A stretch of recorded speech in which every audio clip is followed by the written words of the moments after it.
All right, cue fake podcast music. Ba-da-da-da-da-da. Dun dun. Hello and welcome to Michigan and Other Mayhem, the show about Michigan, murder, mysteries, and other random mayhem from around the world. Your hosts are Allie And Jen. and we have a guest podcaster, Melina. Yay! Woo! Ow. Yeah. Okay, so what's your subject again, Jen? My subject today is a Detroit pastor who was charged in murder of a transgender woman. You want to go first? That's really interesting. I actually don't know that story. Yeah, what do you have? I have a badass woman in history known as Lady Death, Ludmila Pelvinchenko. With that name. Yeah. She's a Russian sniper. She was. Yeah, she's badass. What do you have, Melina? Yeah. I have pinball, and this topic kind of came up as I was talking to a friend of mine, and she told me she owned a pinball machine and told me the intricacies of pinball. So it was actually really fascinating as I started doing some research on it. So. Yeah, I love pinball. Yeah. I absolutely love it. She's going to tell you some things that happened at pinball, right? Some dirty pinball secrets. We'll see. Right. All right. Do you want to go first? Yeah, I'll go first. Okay. So this story about the Detroit pastor who was killed, He didn't. he didn't. He didn't kill anybody. He killed someone. Yeah. He didn't get killed. You know, I don't think we've ever. Okay, let's start. Yeah, well, I don't think we've ever done a pastor story where they get killed. So far, Yeah. all our pastor stories, they kill somebody. Yeah, So they we kill know that's not true. Yeah. So this Detroit pastor who was charged in murder of a transgender woman came to us from Twitter from @8dropsofblood. Okay. They had tagged us in this article. I wonder if the 8 drops of blood are. Does anybody know if that means anything? I looked into it a little bit, and I'll have it on the continuing the conversation. They're writing a crime book. Okay. I cannot remember off the top of my head what crime they're writing about. Okay. But in the continuing conversation, I already have all the information on their book and Nice. Okay. a link to their Twitter. Well, look Wow. at you all I ahead know, of yourself. I'm ahead of myself today. Woo. So, Kelly Stowe was 36 years old. She was found dead near McNichols Road in Detroit on December 9th. Albert Weathers fled the scene. Okay, and that's the pastor? That's the pastor. Fled the scene, went to work, okay? Okay. So he shot her. Yeah. Went to Runs. work. Yep, Runs runs. off. Went to work. Yeah. Punched in. And then called the police to report that he was being robbed. And he shot the person. Slime bastard. What? Yeah. Like, didn't run to the nearest store or anything. Went to work. Well, the Wow. punched in is what makes you feel like maybe he wasn't rushing. Yeah. Yeah.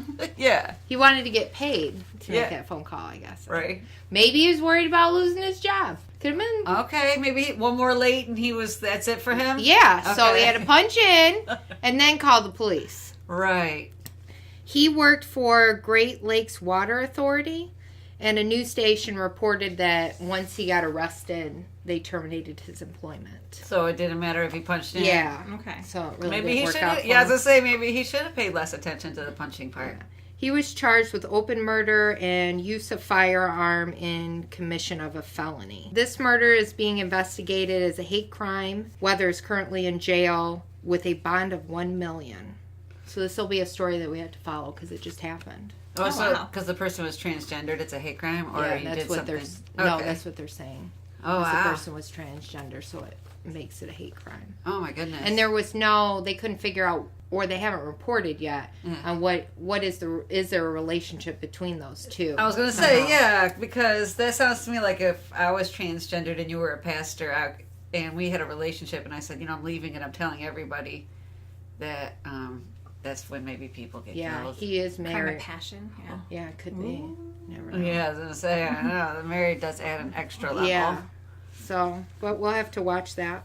Yeah. And the other thing I wanted to talk about was Crime Watch Daily. Okay. Do you watch Crime Watch Daily? Have you No. ever seen it? Why has you've never seen it? No. Why has no one seen Crime Watch Daily, okay? Where do you see this? On TV. On What- TV. what- Well, I see it on YouTube because I do not have cable. Okay. So I watch it Well, on YouTube. neither do we. Nobody in this So you room has can cable. watch it on YouTube. Okay. All right. Chris Hansen, he used to do the I know one. Chris Hansen. Yeah. Okay. He used to do the ones where he would try to lure the pedophiles in. Yes. Yes. Okay. All right. So he does Crime Watch Daily. So they do current murders, old cases, cold cases. They bring them back and talk about them, and they investigate themselves. Nice. Fascinating. Yeah, it is. Oh, totally. Yeah. And what's great is that they're really short episodes. So you're talking like maybe 14 minutes of your time. Okay, Okay. good. They pack a lot into 14 minutes. Nice. 20 minutes. And so then I'm on, so we got on YouTube this week. Woohoo! Yay. Okay. We're on YouTube now. And so I'm surfing YouTube, and now I'm commenting, of course, is Michigan Another Mayhem. Yeah. And I'm commenting on some of the Crime Watch dailies. And someone commented back and said that the show was canceled in June of this year. I cried.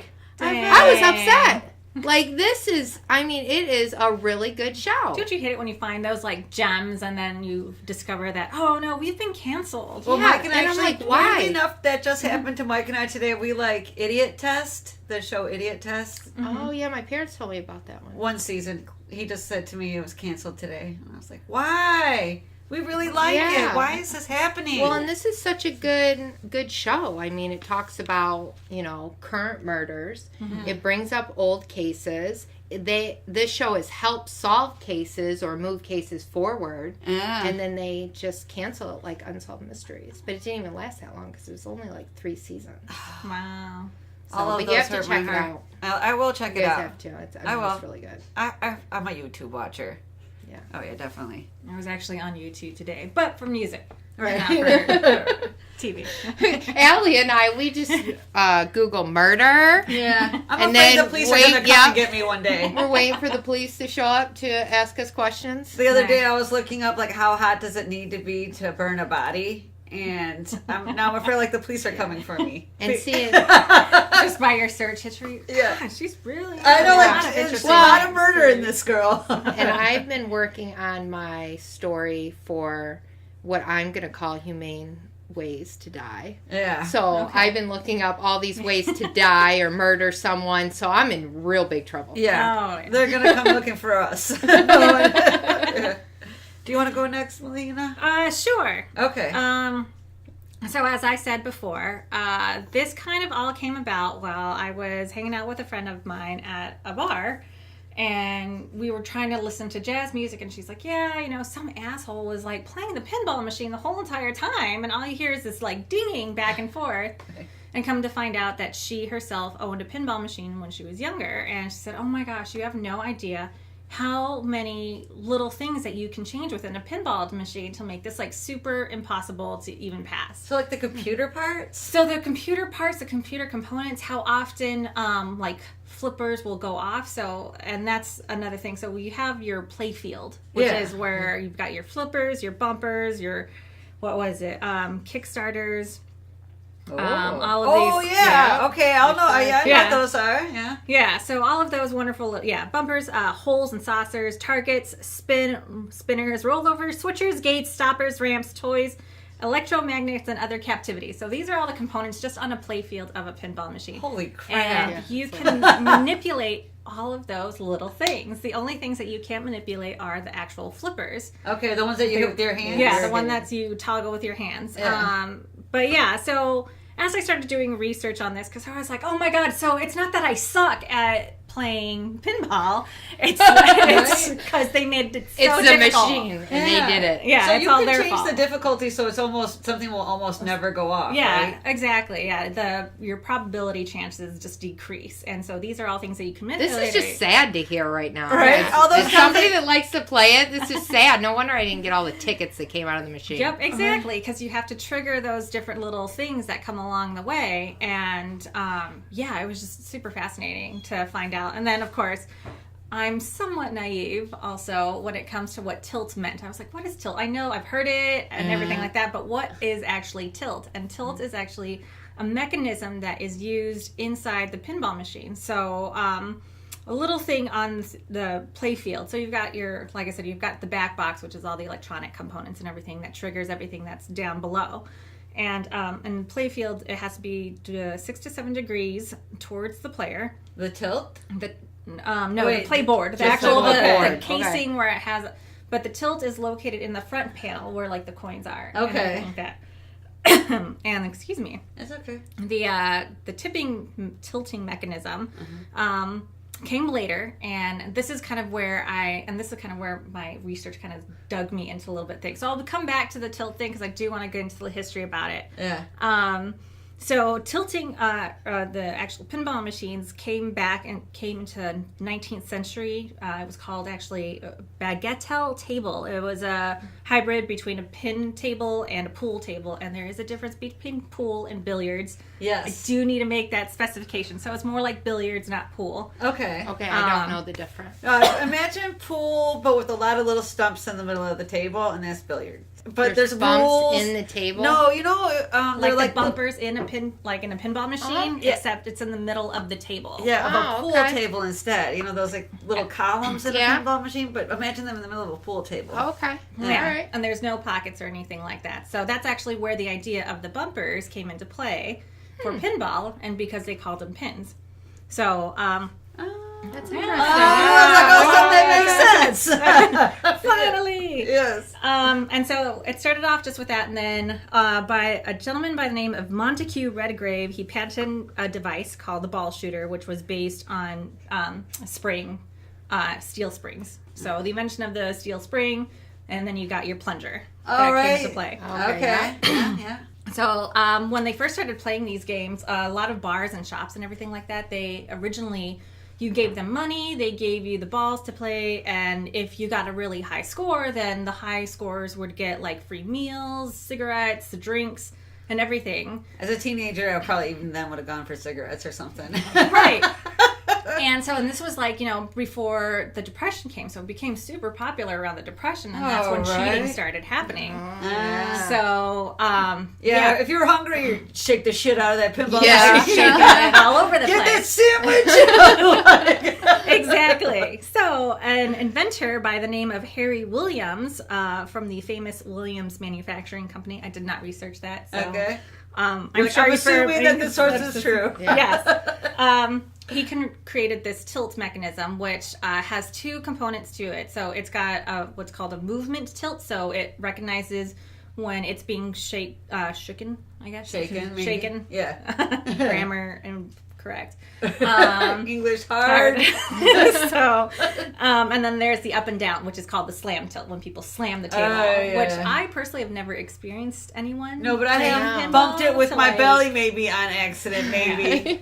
So this little component, which I will give Allie or whoever does this, to put up on the webpage, is actually like, it's a little bobble that's a cone shaped, and they call it a plumb bob. Yeah. And it's centered around like this ring. So if it touches the ring, that's the movement, like tilt going off, or it'll say like danger. That's when you know or you've whatever. pushed it too far. Or because... there's also just the toggle that goes up and down when people slam it as well. Yeah.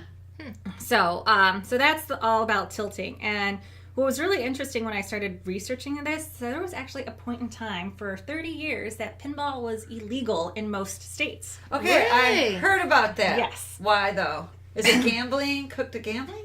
A little bit. Okay. So it was between 1942 and 1970 that the government considered it a game of chance and not a game of skill.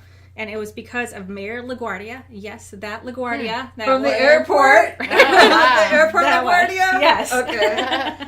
He said that, he quoted before the ban started happening, he believed that the machines robbed the pockets of school children in the form of nickels and dimes given them as lunch money. And after the statements, I mean, they started going on raids. They would go into places with, that had them with sledgehammers and smash the crap out of these. You would think he was one of the parents that people blame in 2018, where they're like, kids these days, they're treated like they're too sensitive. Basically, he just said kids are such, bad with their milk money that they spend it on pinball and it's ruining them. That's ridiculous. He's a snowflake. Oh,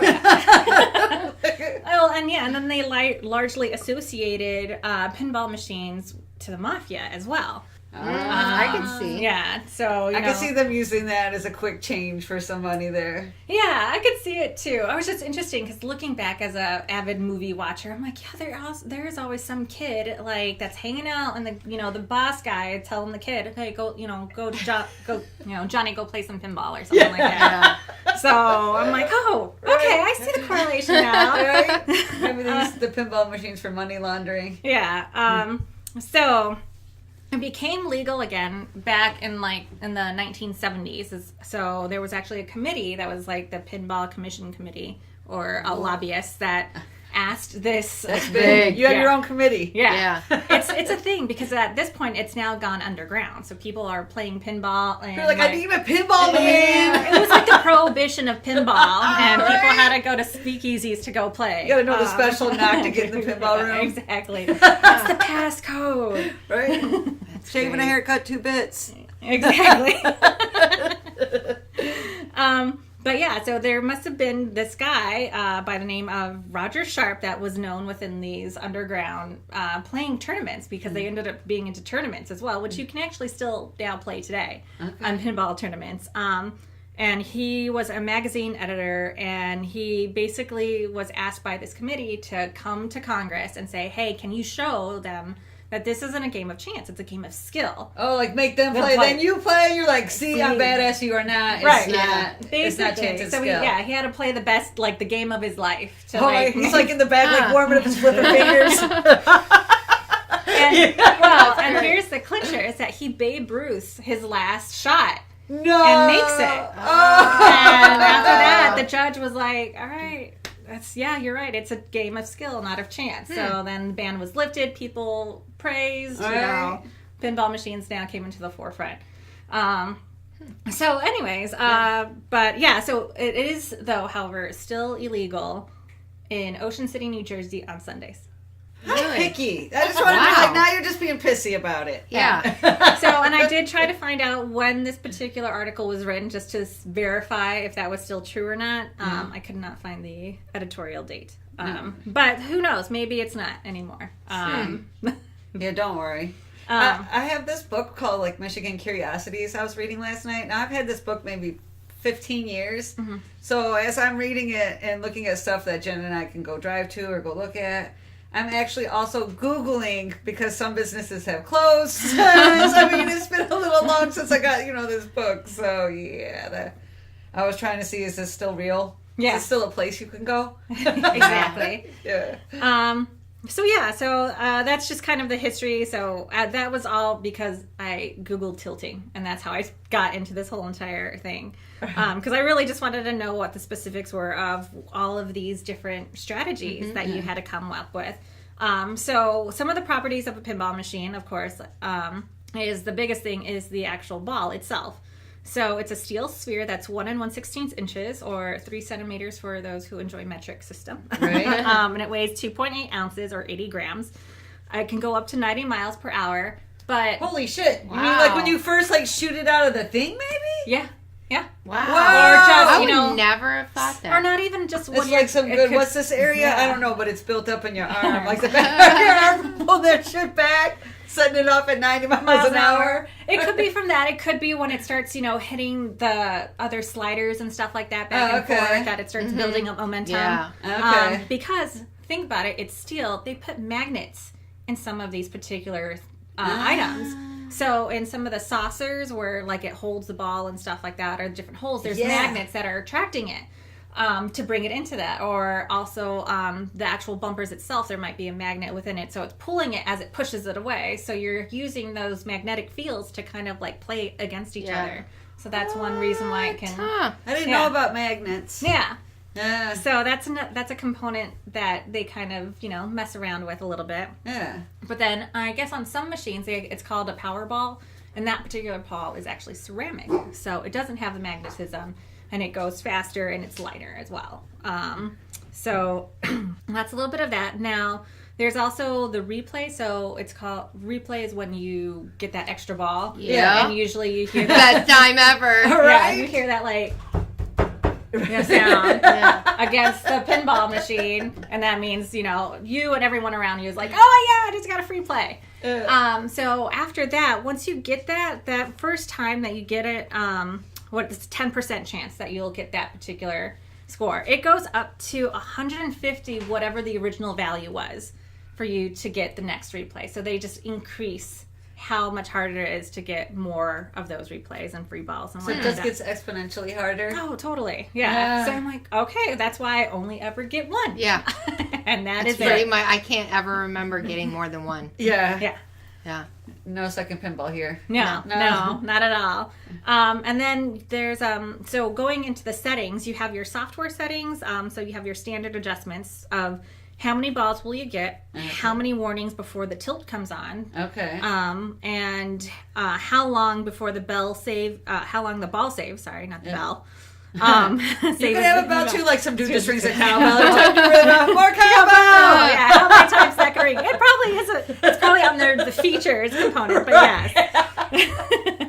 And then how many extra balls you can earn, and then they have the featured adjustments of how many shots will it take to start like a particular feature. So say going to referencing a cowbell, particularly, there would be, some sort of feature you have to have the ball pass this particular sensor like 3 times for it in order to go off. Okay. So those are the different probability chances. And of course you can change the difficulty of the feature. Some of the common features are a ball lock, a multi-lock, the jackpot, the end of the ball bonus, an extra ball, kickball, timed rounds, stackability, a wizard move, which I guess is in some of these. Sounds like some magical shit there. Yeah. And the ball saver.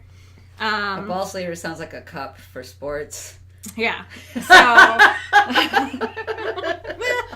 maybe.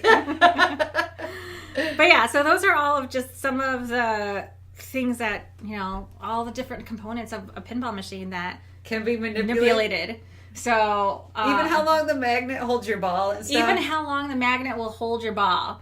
Or if it's going to be one of those holes or saucers is called a gobble drop, where the ball is gone. You've now lost it. Yeah, what is all? That's it. So it brings up all of the little pegs that stop the ball every now and then, or anything like that. So every little component that's on a pinball machine can be manipulated somehow to make it increasingly difficult or increasingly easy if you actually own a pinball machine. Oh, if I owned one, it would be easy. Yeah, it would be changing those. Just so I could feel like a pinball wizard from The Who. I'd play The Who all the time. Yes. Pinball wizard was such a supple wrist. That'd be me. But so that was the interesting thing that I found out about pinball, and I'm like, okay, it's not me. Yeah. It's just difficulty level. And one of the videos I was watching, it had some guy that was like number 20 in the world. He's like, don't forget that besides hitting the flippers, you can shake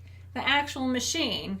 Or if you don't shake it. I've never tried to shake it. I've never tried to shake it It either. looks heavy. I can't. But now I can't play such things. I'm going to go play pinball. I'm going to shake that down. Yeah. And see what happens. It'll give you shake a warning. Like a you'll get a tilt warning. It'll be like, you shook the machine, asshole. You lose your ball. It takes your things away. Yeah. So you could, I guess, I think the word that I saw in the websites was called wrestling. You wrestle. Oh. You're shaking it. You gently nudgel it. Nudgel it. I was going to do all sorts of words. That's great. All right, so mine is on Ludmila Pelvinchenko, also known as Lady Death. Ludmila was born in the Russian Empire in an area that is currently located in the Ukraine in 1916. Her family moved to Kiev when she was 14 in 1930. Ludmila was considered a tomboy, and while in Kiev, she joined a shooting club. It was a paramilitary organization which taught weapon skills and etiquette, and she developed the skill of an amateur sharpshooter. So she was good already. I just love this woman. Like, she is totally badass. She said she was motivated to continually practice her shooting skills when a neighbor boy boasted about how good he was at accuracy. Ludmila wanted to show him girls can be just as good as boys. So she earned almost every high-level civilian sharpshooter award in the USSR. Wow, So she is badass. she is totally badass. And not just that, she does some shit in the war too. She married this guy named Alexei Pelvinchenko. Surprise! At age 16 in 1932, and she gave birth to her son Rostilov, also in 1932. They soon divorced, and Lumila became a teenage divorced single parent and decided to go to school and better herself. Lumila completed her master's degree at age 21 in 1937, and she was described as rebellious, tough, loud, and she loved to dance. I was like, what? That seems like, I was like, that's the love to dance seems weird, but damn, girl, bring it on. Like, we can dance. So, just before she turned 25 in 1941, while she was still in school, Germany invaded the Soviet Union during World War II, and they bombed the university that she attended, killing some of her friends and acquaintances. Lumila was among the first round of volunteers at the recruiting office. Initially, the army denied her entry due to her gender. They continuously encouraged her to be a nurse. And she was like, I'm a badass shooter. Yeah. And they're like, oh, little girl, go be a nurse. And she's like, but I could shoot the hair off a gnat's ass at 100 paces. And so Lumila tells the recruiter that she wants to carry a rifle and fight, and was literally laughed at. And she showed the officer her marksman certificate and all her trophies and her sharpshooter badge. And again, she was told to be a nurse. So they were trying to they're trying to really fuck with her at one point, and to see if she could perform during the war. They told her her audition for the army was when she was given a rifle, and she said, go shoot those. They told her, go shoot those two Romanians, sorry, not Romans. Those Romans are way I was about to say, like, whoa. So she time traveled, right? Yeah. And had to shoot some Romans. Yes. that was a real challenge, man. I know, but she did it. Okay. Yeah, but she had to shoot two Romanians who were downrange and working with the Germans, and she did kill them both. And Lumila said she knew it would be hard to kill another human being, but that's what happens in war. So she joined the infantry and was assigned to the Red Army's 25th Rifle Division. There were 2,000 female snipers in the Red Army, but she was regarded as one of the top military snipers of all time, and she is the most successful female sniper in history. So Lumila was originally shipped to the battle lines in Greece and Moldova, where she killed 187 Germans in her first 75 days of being a soldier at war. Lumila is credited with 309 confirmed kills, but most likely had more kills, as confirmed kills require an independent party. So it's you and your spotter, and a third person has to agree that you killed that person. And it's wartime. Not everybody's like, yeah, I saw that one, Bob. Yeah, you know what I mean? So she's also credited with killing 36 other snipers, who are often as highly decorated as she was. Wow. And Lumila used different tactics to complete her kills, including shooting someone while it was raining to muffle the location of her gunshot, or making sure she was in dense foliage to cover the echo. Lumila would tie strips of cloth to trees and other objects so that they would flutter in the wind and distract the other shooters. She would rig up mannequins as decoys. And during one battle, all of her commanding officers were killed, and Lumila took charge of the battle and began giving orders. And Lumila herself was bleeding, but she was holding strong still. And when the others around her started to retreat, another soldier calls out, "Cowards, look at this woman. Pelvinchenko has the balls of a man." And I was just like, wait a damn minute.